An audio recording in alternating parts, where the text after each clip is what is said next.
Gusto mo bang matuto ng legal na paraan ng map hack?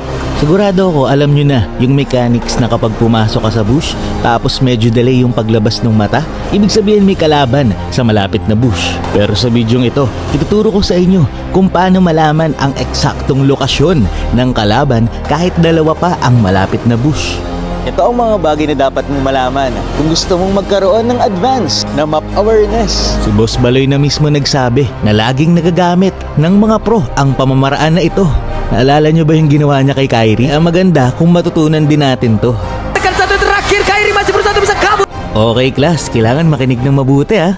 Umpisa natin dito sa bot lane. Halimbawa may turtle fight or lord. Pwede kang lumabas dito sa bush ng red.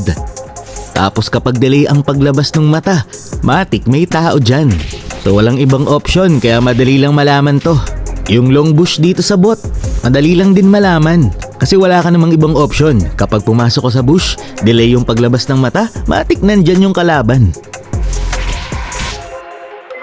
Eto na, dito na tayo sa may pagpipilian. Halimbawa gusto mo malaman kung nasaan dyan ang kalaban. Tapos wala kang pan-check bush na skill. So halimbawa may lord or turtle. So kailangan malaman kung nasaan ang kalaban. So maganda kung dito ka dadaan. Pagpasok mo sa bush na to, hindi delay yung paglabas ng mata. Pero paglabas mo naman dito sa kabila, tapos pumasok ka ulit at nagkaroon ng delay, matik nandyan yun.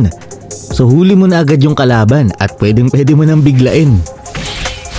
Pag kasi pumasok ka dito sa bush na to, tapos nagkaroon agad ng delay, ibig sabihin, nandyan sa may gitnang bush yung kalaban. Kaya kahit dalawa pa ang pagpipilian na bush, tamang positioning lang malalaman mo kagad kung nasa ang bush, eksakto yung kalaban.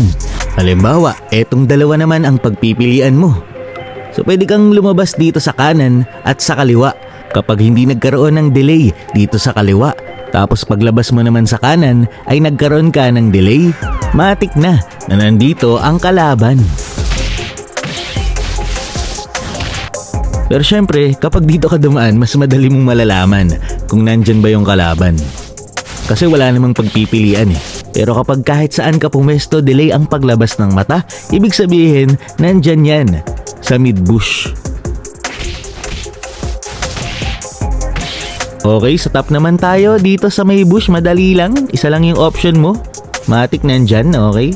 Pero kapag dalawa naman ang pagpipilian mo, yung nasa mid ba o yung new bush, pasok ka lang sa bush na to. Labas ka dito sa pinakadulo. Pag pumasok ka ulit at nagkaroon ka kagad ng mata, ibig sabihin, wala yan dyan sa mid. Para malaman kung nandoon sa kabilang bush, labas ka naman sa gitna, then pasok ka. Pag nagkaroon ng delay, ayan, nandyan yan, matik.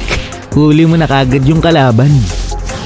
Pero syempre kapag nasa LBM or left mid bush yung kalaban, kapag lumabas ka dito sa dulo, tapos delay yung paglabas ng mata, nandyan yan matik. Malalaman mo kagad at hindi ka na magugulat. Etong dalawang bush naman ang gusto mong malaman kung nasa ng kalaban. Okay, pagpasok mo ng bush, labas ka dito sa pinakadulo. Dapat pinakadulo. Tapos kapag pumasok ka ng bush, tapos hindi ka kagad nagkaroon ng mata, ibig sabihin nandyan yan sa kaliwa mo. Tapos kung gusto mo naman i-check yung gitnang bush, ganun din. Labas ka lang dito sa pinakadulo. Tapos kapag nagkaroon ka kagad ng mata, pero nung nag-out ka ng konti, medyo matagal bumalik yung mata, matik nandyan na yung kalaban. Kapag galing ka naman sa mid, madali lang malaman kung nasa ang bush ang kalaban. So pasok ka lang dito sa pinakadulo, tapos labas ka. Kapag nagkaroon ka agad ng mata, ibig sabihin wala dyan sa gitnang bush yung kalaban. Pero kapag lumabas ka dito sa may bandang taas, tapos pumasok ka ulit at delay yung mata, nandyan yan sa may bush na to. So ganun din kapag may tao dyan sa gitnang bush na yan, dito ka lang mag-check bush sa baba, malalaman mo na kagad na nandyan. Dito naman sa may blue buff ng kalaban, kung gusto mo malaman kung nasaan ang eksaktong bush ng kalaban, okay, ganito lang. Pag nandito ka sa mid bush, labas ka muna dito sa kaliwa. Pag nagkaroon ka kagad ng mata, ibig sabihin wala dyan yung kalaban. So matik, nandoon sa kabila. So ang tutorial nito ay medyo advanced na. So para lang to sa mga gusto talagang lumakas. So big shout out kay Boss Baloy, tinulungan ako sa content na to. Yun lang for this video. Sana may natutunan kayo. Maraming salamat sa panonood. And to God be the glory.